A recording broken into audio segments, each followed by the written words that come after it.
40,000 रुपया लिया कि तेरा बकाया रहा है, मैं तार के तुहानू मीटर वापस कर देता। 40,000 लैके घर खा गया, मेरा मीटर जिहड़ा वापस नहीं किया गया। इन तकरीबन 9-10 महीने हो गए आ। बोल बाल मैं जा जा के ना उल्टा मेरे नाल धमकियां लाउंदे रहे।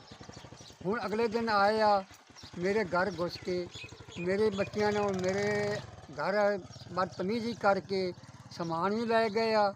तो बाद मैं वेख्या बिजली रुक गई आ, बाद वेख्या तो मेरा मीटर भी कोई नहीं सी।